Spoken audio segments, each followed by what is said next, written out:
इसमें जो हमने फर्स्ट सेशन में कहा था फीडबैक के लिए, तो कितने लोगों ने फीडबैक दे दिया है?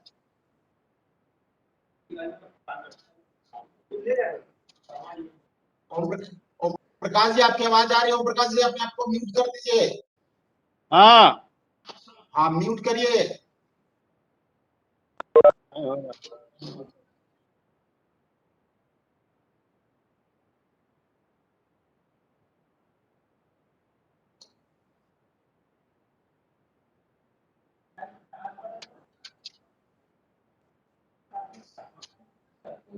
फीडबैक फॉर्म भर रहे हैं ना आप लोग? फीडबैक फॉर्म भर रहे हैं ना?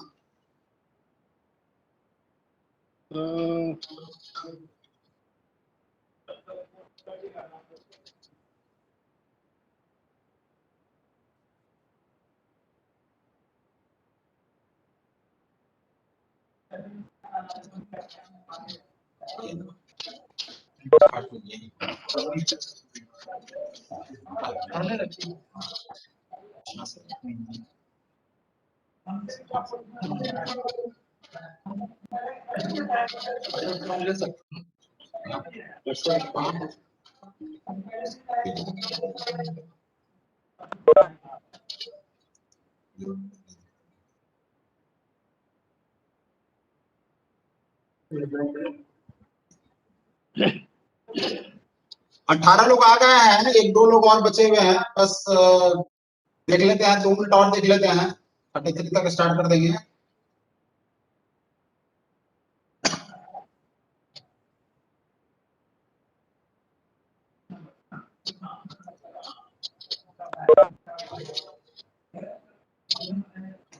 साउंड क्वालिटी ठीक है ना आप लोग का? आवाज क्लियर है ना? वॉइस? हाँ ठीक है।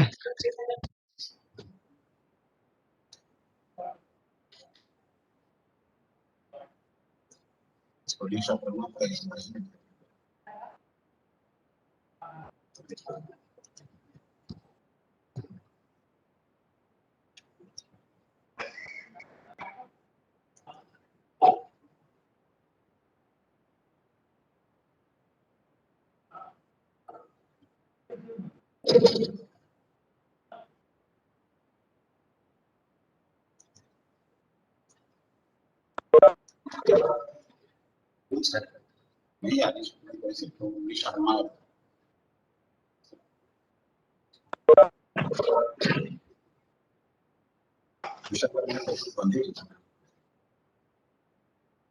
चलिए 2 मिनट हो गए तो हम लोग स्टार्ट करते हैं। हम लोग के बीच में सबको ज्यादा इंतजार नहीं कराया जाए और बस स्टार्ट कर दिया जाए। सर का स्वागत है। हम लोग के बीच में श्री लाल बाबू आ गए हैं। वेलकम करिए सर का।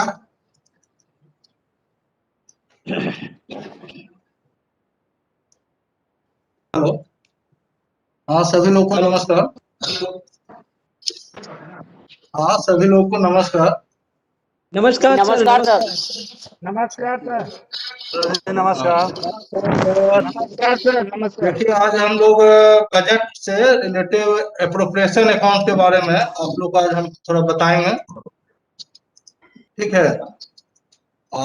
एप्रोप्रिएशन अकाउंट को बताने से पहले थोड़ा सा आप लोग डिमांड के बारे में जान लीजिए। रेलवे में जो डिमांड है जिसके अंतर्गत हम लोग खर्च होता है रेलवे का, उसके बारे में थोड़ा सा हम जानकारी दे देते हैं। उसके बाद फिर हम लोग एप्रोप्रिएशन अकाउंट पे आएंगे, ठीक है। ये तो आप लोग जानते होंगे कि टोटल जो है डिमांड जो है 16 है, ठीक है, जिसमें आपको राजस्व भी आता है और पूंजीगत खर्च दोनों आते हैं। डिमांड 1 से 16 तक में आपको राजस्व खर्च और पूंजीगत खर्च दोनों आते हैं। अब उसमें देखिए डिमांड नंबर 1 जो है वो आप लोगों को पता होगा कि वो रेलवे बोर्ड का खर्च है, ठीक है, जिसमें रेलवे बोर्ड पे होने वाले जितने भी खर्च है वो डिमांड नंबर 1 से किया जाता है, ठीक है। थोड़ा थोड़ा संक्षिप्त में ही लेके चलेंगे क्योंकि अगर हम पूरा उसको डिटेल में ले जाइएगा तो समय कम पड़ जाएगी। इसलिए मोटे मोटे जो पॉइंट है जो कि मतलब जरूरत की चीज है वो आप लोग को हम बता रहे हैं। दूसरा आता है विविध समान व्यय, ठीक है, जिसमें आपको सर्वेक्षण से संबंधित कार्य हो गया जो खर्च, आरडीएसओ का जो भी खर्च है वो है, रेलवे का जो लेखा परीक्षा विभाग का जो खर्च होता है वो हो गया। इस तरह से करके कुल जो है प्लस इसमें आ जाएंगे, क्या बोलते हैं उसको, सहायता प्राप्त जितनी भी कंपनियां हैं, जो रेलवे की सहायता से जो भी कंपनियां चल रही है, उसको भुगतान के लिए जो भी खर्च होता है, अनुदान जो दिया जाता है, वो भी आपको डिमांड नंबर 2 से ही किया जाता है खर्च, ठीक है। अब आ जाइए डिमांड नंबर 3, इसमें सामान्य अधीक्षण एवं सेवाएं। इसके अंतर्गत जो है रेल के प्रशासन, जो कि क्षेत्रीय मुख्यालय और मंडल कार्यालय के लेखा कार्मिक विभाग जो हो गए और भंडार विभाग, उस पे जितना खर्च होता है, जैसे मुख्यालय स्तर पे, मंडल स्तर पे, प्लस लेखा और कार्मिक विभाग और भंडार विभाग पे जो भी खर्च होते हैं, वो डिमांड नंबर 3 के अंतर्गत हम लोग खर्च करते हैं, ठीक है। चौथा में होता है आपको रेल पथ एवं निर्माण, यानी उसके मरम्मत एवं अनुरक्षण के लिए जो खर्च होता है, रेल पथ एवं निर्माण के जो खर्च होता है, वो डिमांड नंबर 4 में होता है। इसमें क्या क्या आ जाएंगे देखिए, जो उसके मरम्मत एवं उसके भवन परिसंपत्तियों की मरम्मत तथा उसका रख रखाव पे जो भी खर्च होगा, वो जो होगा डिमांड नंबर 4 के अंतर्गत खर्च किया जाएगा। 5 में हो जाएगा आपको मोटी पावर। मोटी पावर जो है उसके मरम्मत एवं अनुरक्षण का जो भी खर्च होगा, वो उसके रख रखाव का खर्च होगा, जो भी होता है मोटी पावर से रिलेटेड, वो डिमांड नंबर 5 में करेंगे हम लोग। 6 में आता है सवारी डब्बा एवं माल डब्बा का मरम्मत। एक्सक्यूज मी सर, हाँ बोलिए। मोटी पावर क्या होता है? मोटी पावर जैसे हो गया आपको ये जो डीजल लोकोमोटिव पावर, ये सब जितना हो गया ना, डीजल से संबंधित जितना भी हो गया मोटी पावर टाइप का, जो भी जहां पर जैसे डीजल इंजन टाइप का जो कारखाना जैसा हो गया, उस टाइप का उसके रख रखाव, जैसे होता नहीं है आपको, क्या उसको बोलते हैं, जहां पर diesel shed, diesel locomotive shade जो होता है, उसका है जो ना भी सर उसका वाला। क्या,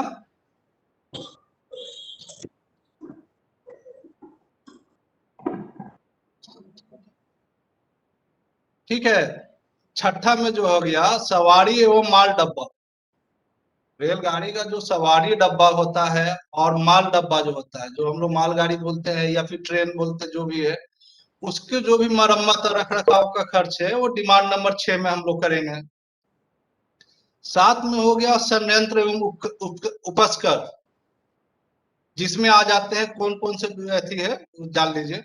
इसमें सिविल, यांत्रिक, विद्युत और सिग्नल और दूरसंचार इंजीनियरिंग विभाग द्वारा जो जितना भी जो सभी यंत्र हो गया उसका, या उपस्कर हो गया, उसका मरम्मत और अनुरक्षण का जो भी खर्च होगा, वो डिमांड नंबर 7 में, ठीक है।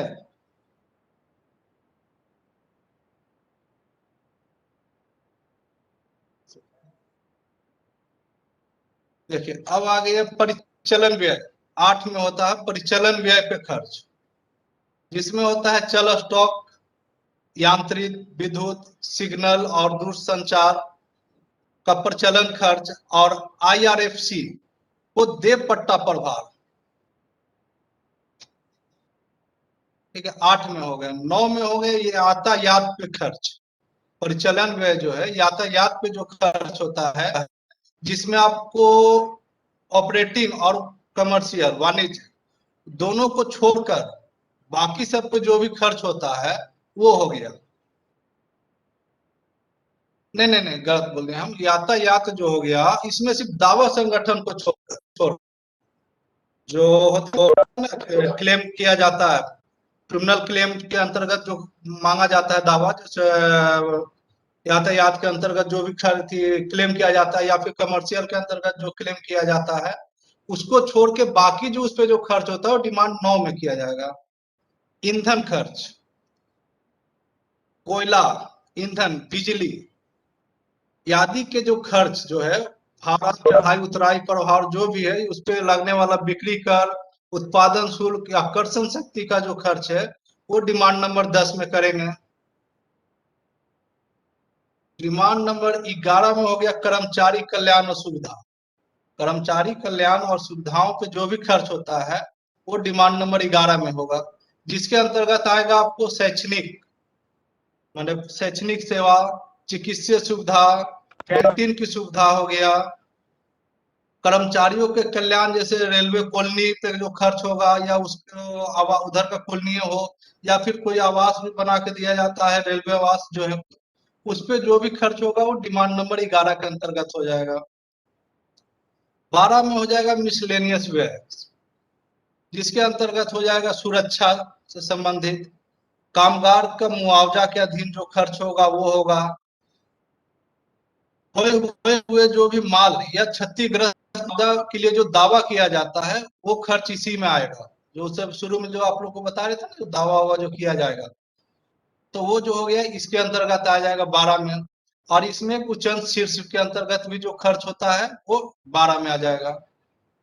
13 नंबर डिमांड में होता है आपको भविष्य निधि, पेंशन एवं अन्य सेवानिवृत्ति का लाभ जो कर्मचारी को मिलता है वो डिमांड नंबर 13 के अंतर्गत होगा। ठीक है, इसमें जो भी रेलवे कर्मचारी का जो भी भविष्य निधि का जो अंशदान जो किया हुआ पैसा है वो है, फिर पेंशन सेवानिवृत्ति का जो लाभ है वो खर्च थी जो पैसा है वो सब डिमांड 13 के अंतर्गत किया जाएगा। 14 में आ जाएगा आपको निधियों में विनियोग, जिसके अंतर्गत डीआरएफ का खर्च, पेंशन फंड में किया गया खर्च, डीएफ में किया गया फंड और कैपिटल फंड को विनियोग में किया गया खर्च, ये डिमांड नंबर 14 के अंतर्गत हो जाएगा। डिमांड 16 में हो जाएगा राजस्व का लाभ, सामान्य राजस्व का लाभ जो होता है, जैसे उसके अंतर्गत आ जाएगा आपको ये राजस्व में लाभांश पे जो भुगतान होगा उसका खर्च, यात्री किराया के रूप में जो राज्यों का अनुदान या का अंशदान है वो हो गया, और ऋण वापसी पे जो खर्च हुआ वो डिमांड 15 में कर देंगे। 16 जो हो गया आपको परिसंपत्तियों के अधिग्रहण, निर्माण और मरम्मत एवं बदलाव पे जो खर्च किया जाता है वो आपको डिमांड 16 में हो जाएगा। इसके अंतर्गत हो जाएगा जो भी उस पे होने वाला आंतरिक जो भी रेलवे स्रोत से जो भी होर्डिंग से जो भी खर्च हो रहा है उसको डिमांड 16 के अंतर्गत हम लोग खर्च करेंगे। अब आप लोग को हम, ये तो हो गया थोड़ा सा ये आपको डिमांड के बारे में। अब आपको हम ले चलते हैं एप्रोप्रिएशन अकाउंट पे। देखिए एप्रोप्रिएशन अकाउंट क्या है, मतलब मानिए तो रेलवे का या बजट का सबसे महत्वपूर्ण अंक है।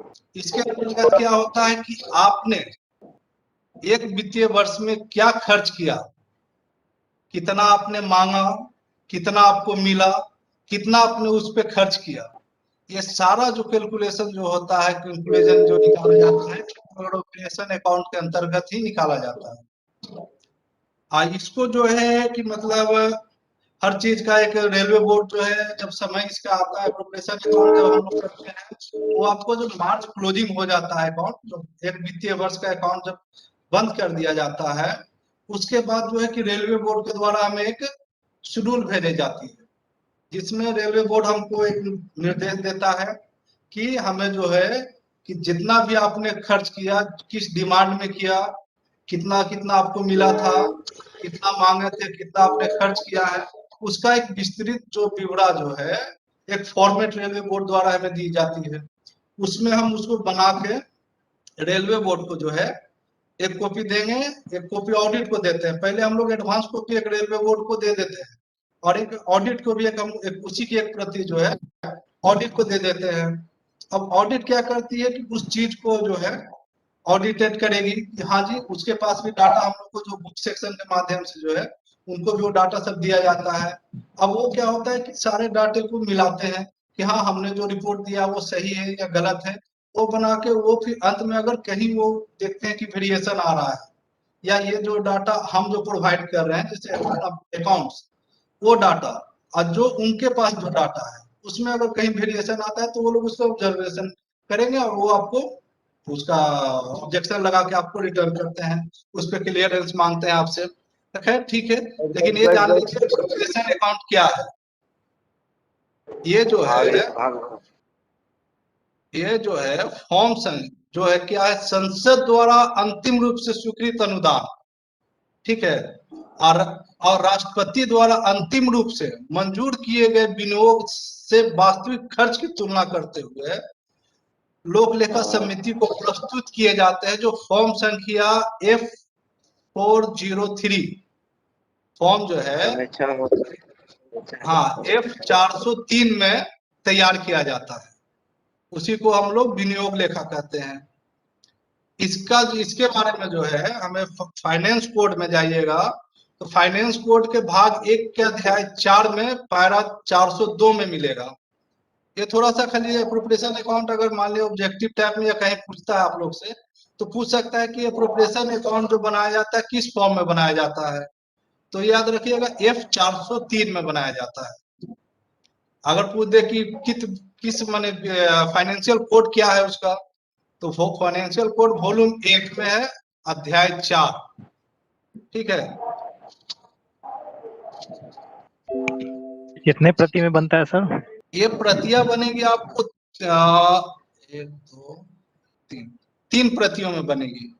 एक कॉपी तो अपने यहाँ रह जाती है, एक कॉपी आपको रेलवे बोर्ड को दी जाती है, एक उसी की प्रति जो है आपको ऑडिट को दी जाती है, ठीक है। जब ये जो है विनियोग लेखा जो है जब हम लोग तैयार कर लेते हैं तो उसको मैं तो आपको पहले बताया कि जो क्या है कि जो हमको फाइनल जो मिला FG, पहले तो हम लोग उसमें कॉलम होता है, एक बी का होता है बजट एस्टीमेट हम लोग क्या लिए मिला शुरू में, फिर RG होता है उसको रिवाइज करके हमको कितना मिला, फिर होता है एक कॉलम आएगा उसमें FG का फाइनल जो ग्रांट हमको मिला है वो हम लोग दिखाते हैं। अगला कॉलम उसमें आएगा, चौथा कॉलम जो आएगा वो आपको दिखाना उसमें रहती है एक्चुअल एक्सपेंडिचर, वास्तविक खर्च किया हुआ वो। उसके बाद का एक कॉलम जो आता है वो वेरिएशन दिखाया जाता है। पांचवा जो कॉलम आएगा वो वेरिएशन, अगर मान लिए कि FG जो हमको मिला और एक्चुअल खर्च जो हमारा हुआ, मान लिए कि हमें 100 रुपया FG मिला, हमने खर्च कर दिया है उसको, मैं मान लिए कि आप 98 रुपीज खर्च कर दिए, तो वो जो 2 का वेरिएशन है वो दिखाने के लिए पांचवा कॉलम बनाता है वेरिएशन कॉलम, ठीक है, वो वेरिएशन आ जाएगा। छठा कॉलम आपको उसमें दिखाया जाएगा रीजन, वो रीजन में बताया जाएगा कि ये जो वेरिएशन आ गया कहीं ना कहीं जैसे हमारे यहाँ डिफेक्ट हुआ, हमें जो मांगना चाहिए था जो हमारा खर्च है हम उतना आकलन सही न करके हम गलत कर लिए हैं, तो वो हम लोग पांचवा कॉलम में उसका रीजन बताते हैं। लेकिन इसमें एक ऐसी है, देखिए क्या होता है कि आपको रेवेन्यू जो हो गया राजस्व खर्च, राजस्व व्यय जो हो गया रेवेन्यू, उसको में कहती है कि अगर आप 5% या 50 लाख, अगर इससे कम का अगर वेरिएशन आता है तो आपको कोई उतना रीजन देने की कोई जरूरत नहीं है। हाँ, वही जो आप कैपिटल में चले जाइए पूंजीगत में, उसमें अगर 10% या फिर 1 करोड़ का अगर कम उसका आता है डिफरेंट वेरिएशन आता है तो फिर आपको उसका जस्टिफिकेशन देने की कोई जरूरत नहीं है, ठीक है। तो ये हो गया, ये तो अपना फॉर्मेट हम बताएं, इस तरह का फॉर्मेट रहेगा और इस तरह से हम लोग बनाएंगे उसको। और जब ये बन जाएगी तो बनने के बाद जो है कि हम लोग जो रेलवे बोर्ड द्वारा जो समय सीमा दी जाती है हमें, मान लिया जो भी समय सीमा हो, अकाउंट्स की जिम्मेवारी होती है कि उस समय सीमा के अंदर ही हम जो है रेलवे बोर्ड को वो प्रतियां जो है जो हमने एप्रोप्रिएशन अकाउंट का जो भी बनाया है वो हमें सबमिट कर दें, और उसके अलावा ऑडिटेड कॉपी भी जो है उसका भी उसी समय सीमा के अंदर में हमें रेलवे बोर्ड को दे दी जाती है, ठीक है। उसके बाद क्या होता है, क्या अगर जो मान लेते हैं अगर जो होता है कि इनकेस कभी कभी हो जाता है ना कि जैसे हमको डाटा लेने में किसी यूनिट से आने में देरी हो गया या हम उसको समय पे नहीं कर पाए, तो उस कंडीशन में क्या होता है कि जो जो रेलवे होती है, मान लीजिए अपना हाजीपुर है, तो हम लोग जो है यहाँ पर जोनल स्तर पे जो भी माने हमारे जो उच्च अधिकारी हैं, वो क्या करते हैं, जैसे अपने जो पीएफए लेवल के या फिर एफएनसीओ लेवल के अधिकारी जो है, ऑडिट वाले से, ऑडिट डिपार्टमेंट के जो लेखा परीक्षा अधिकारी होते हैं, उनसे इस पे सलाह मशवरा करके थोड़ा सा उसको जो है, ये चाहते हैं कि मतलब ये चीज जो है कि वो ऑडिट जो है मतलब आगे तक इसको नहीं करे कि हाँ जी कि आपने ये गलत किया है, अभी तक नहीं भेजे हैं ये रिपोर्ट, तो ये लोग आपसे परामर्श करके उस तिथि को थोड़ा सा आगे पीछे भी कर सकते हैं।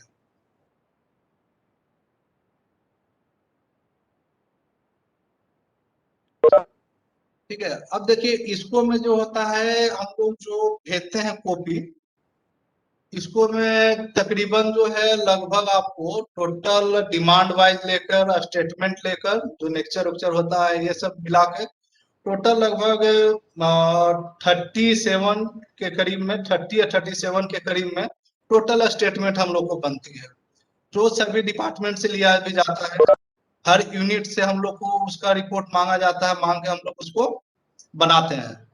ठीक है, जिसमें देखिए मेन रूप से इसमें देखिए बताते हैं, एक होता है, बता रहे हैं नेक्चर के बारे में, नेक्चर ए, तो इसके साथ जो हम लोग संलग्न करके जो रेलवे बोर्ड को भेजेंगे और ऑडिट को भेजेंगे, वो नेक्चर ए क्या होता है। नेक्चर ए देखिए डिमांड जो बता दिए थे शुरू में, तो हम लोग जो डिमांड में जो भेजेंगे पहले ना, डिमांड वाइज जो भेजेंगे उसको में तो वो पूरा डिमांड वाइज हर अथी का जो है विभाग से ले लेंगे, और उसको में क्या क्या खर्च है, जैसे बताया गया था ना कि मरम्मत पे कितना हुआ, चलो स्टॉक, ये सब जितना भी वो डिमांड वाइज चला जाएगा।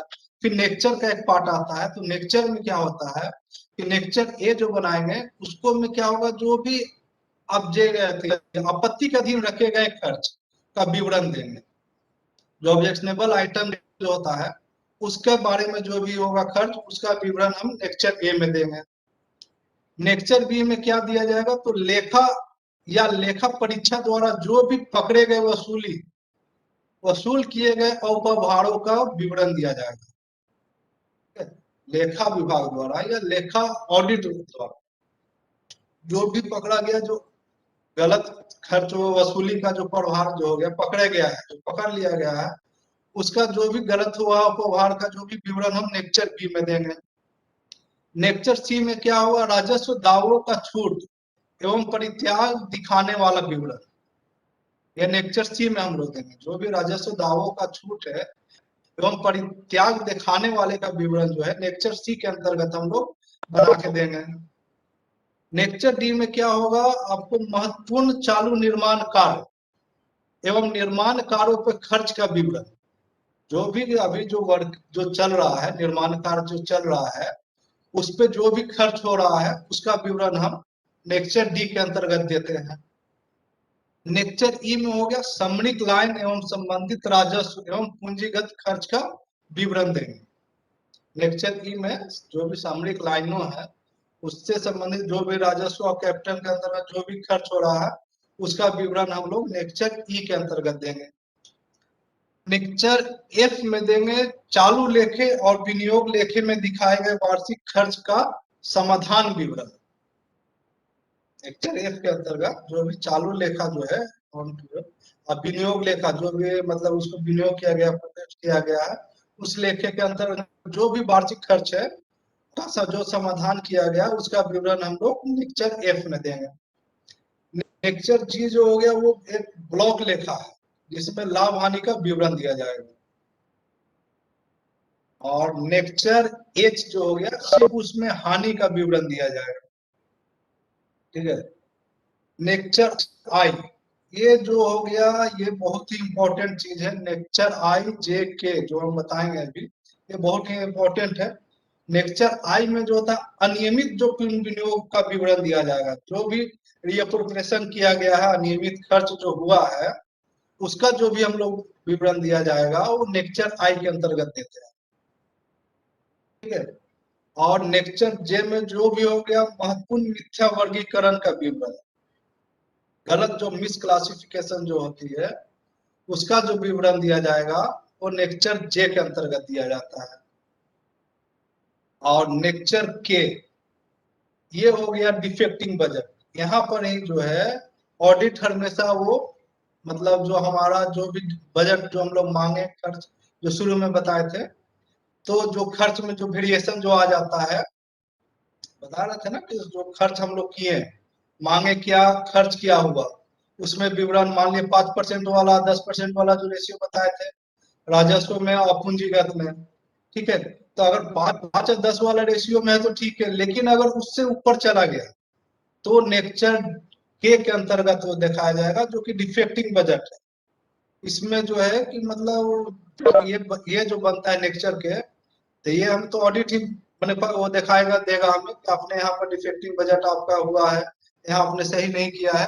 तो इसमें जो है कि मतलब बहुत ज्यादा ही बारीकी से आदमी को ये डिफेक्टिव बजट जब होता है तो थोड़ा सा हम लोग को इस पर विशेष ध्यान दिया जाता है, ये चीज मैंने अपना जो भी है कि गलत ना हो। ठीक है, मेन रूप से ये आपका हो गया preparation account. Excuse me sir. हाँ बोलिए। सर यदि आसान शब्दों में यदि पूछा जाए कि एप्रोप्रिएशन अकाउंट क्या है तो कैसे बताएंगे? हाँ ठीक है, देखिए आसान शब्दों में यही कह सकते हैं एप्रोप्रिएशन अकाउंट क्या है, जो कि किसी रेलवे का एक वित्तीय वर्ष खत्म होने के बाद, ठीक है, जो भी उसका जो मतलब स्टेटमेंट जो भी खर्च होने के बाद जो भी उसका स्टेटमेंट जो बनता है कि आपने क्या मांगा क्या खर्च किया, ठीक है, उसका जो सारा स्टेटमेंट जो बना के हम लोग जो रिपोर्ट बना के जो देते हैं उस एप्रोप्रिएशन अकाउंट के अंतर्गत ही दिया जाता है। ये मान लीजिए कि जो भी वित्तीय वर्ष में जो सारा खर्च का लेखा जोखा जो बनाया जाता है, सही क्या मतलब कितना खर्च हुआ है, कितना मांगा गया था, कितना खर्च किया गया है, उसका जो भी विवरण बनाया जाता है वो एप्रोप्रिएशन अकाउंट के अंतर्गत ही बना के दिया जाता है। अगर मतलब ये आप छोटे में संक्षिप्त रूप में अगर समझना चाहिए तो यही चीज हो जाएगा कि आपने एक वित्तीय वर्ष में रेलवे बोर्ड द्वारा क्या मांगा, रेलवे बोर्ड ने क्या आपको दिया और उसके एवज में आपने क्या खर्च किया, उसका एक समरी जो है, और कहाँ कहाँ आपने मतलब गलत हुआ खर्च, उसका पूरा जो संक्षिप्त जो विवरण हम लोग बना के देते हैं वो एप्रोप्रिएशन अकाउंट के अंतर्गत ही हम लोग बना कर देते हैं। ठीक है, एप्रोप्रिएशन ओके सर। अकाउंट, हाँ एप्रोप्रिएशन अकाउंट फॉर्म F-403 में बनाया जाता है। ठीक है, इसका विवरण जो है फाइनेंस कोड भाग 1 अध्याय 4 में वर्णित है। ठीक ठीक है सर। अब आइए थोड़ा सा आप लोग को हम देते हैं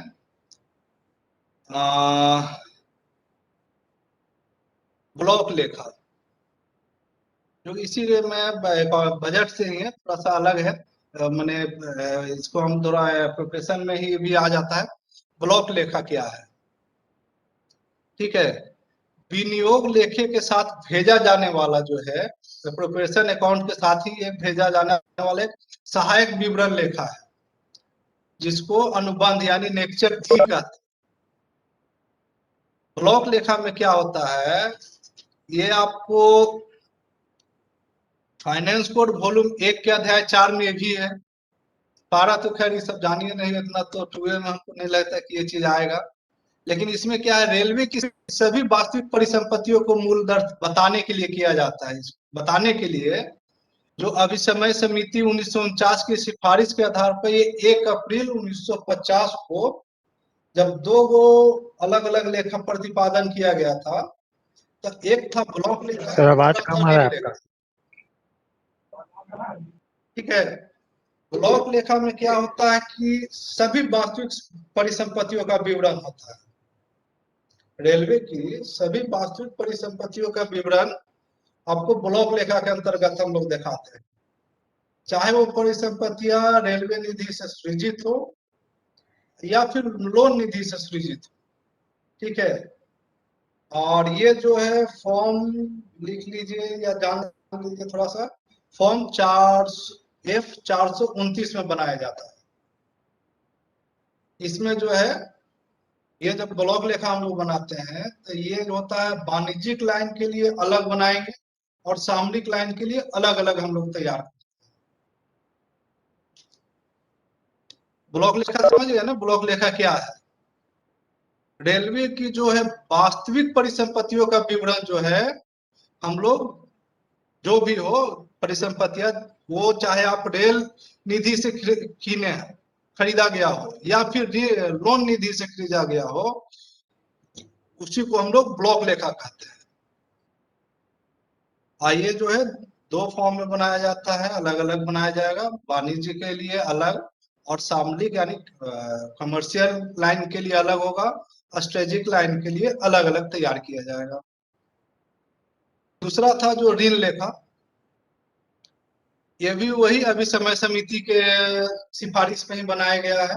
1949 के सिफारिश के आधार पर 1 अप्रैल 50 को बनाया गया था। इसमें क्या होता है,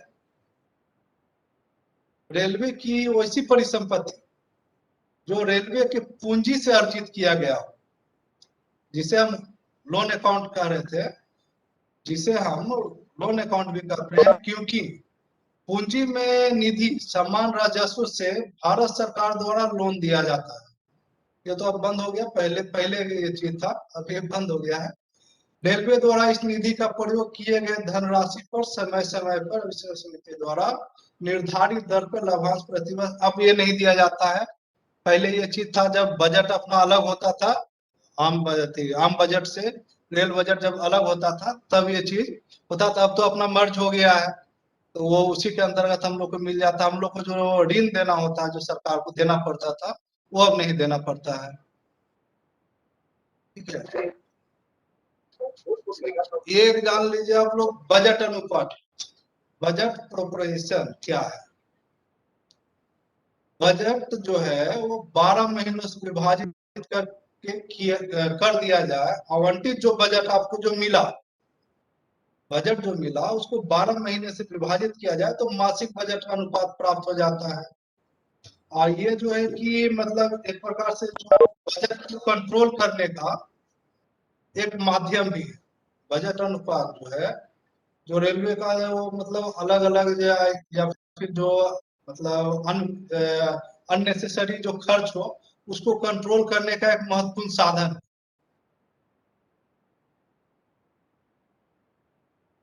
ठीक है। ये जो है पारा तो ये जरूरी नहीं है, खैर ये कार्यकारी अधिकारी की जिम्मेवारी होती है कि बजट अनुपात से अधिक खर्च ना किया जाए।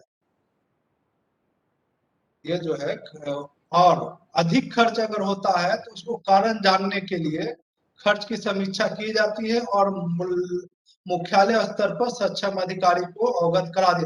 अगर जैसे जो हो गया, ये बजट अनुपात जब मिल गया, मान लिया कि हमको जो भी 100 रुपया मिला उसको 12 से हम लोग डिवाइड करके वो एक रेशियो में उसका खर्च होता है, ठीक है। अगर इनकेस कभी ज्यादा खर्च हो गया तो ये तो पहले पहले जिम्मेवारी होती है जो एग्जीक्यूटिव हो गया कार्यकारी अधिकारी, उसकी जिम्मेवारी होती है कि हम जो बजट मांगे हैं, जो अनुपात में हमें मिला है उसी अनुपात में हम खर्च करें। इनकेस अगर वो ज्यादा हुआ तो ये मुख्यालय स्तर पे इसको जो है सक्षम अधिकारी को इसकी सूचना दे दी जाती है और उसको बताया जाता है कि भाई देखिए इस तरह से जो है खर्च हमारा इस हेड में या इस लोकेशन में हो रहा है, हमें यहाँ पर और जो है खर्च के लिए थोड़ा आगे आप इसको मंगाइए, फंड को जो है व्यवस्था कराया जाए। इस तरह से करके वो लोग अपना इसको आगे करते हैं।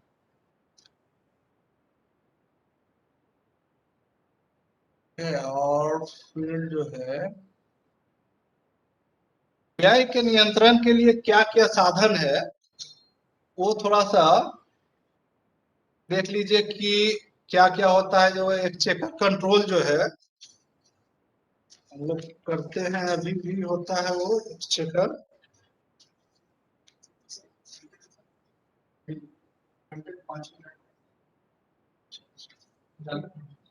थोड़ा सा तो ये जो खर्च का जो नियंत्रण का जो चीज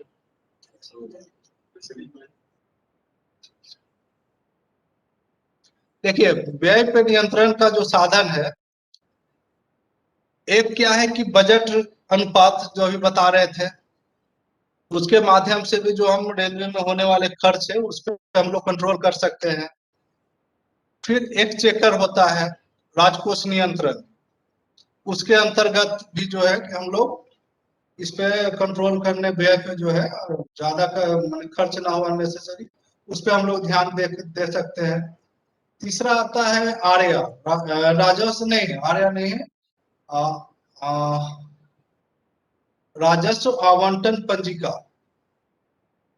आर्या, ठीक है, आर्या हो गया। इसके रेवेन्यू माध्यम से एलोकेशन रजिस्टर, क्या, revenue revenue allocation register, register, हाँ, आर्या, आर्या, आरएआर, आरएआर के माध्यम से भी हम लोग जो है व्यय पे नियंत्रण करते हैं। फिर मासिक वित्तीय समीक्षाएं जो है वो हम लोग को करते रहना चाहिए ताकि व्यय पे हम लोग कंट्रोल करते रहें। रीअप्रोप्रिएशन जो होता है वो भी एक क्या है कि व्यय पे नियंत्रण का ही एक साधन है। फिर एक होता है वर्क रजिस्टर, निर्माण कार्य रजिस्टर, ठीक है, इसके माध्यम से हम लोग व्यय पे नियंत्रण करते हैं। फिर पूंजी उच्चयंत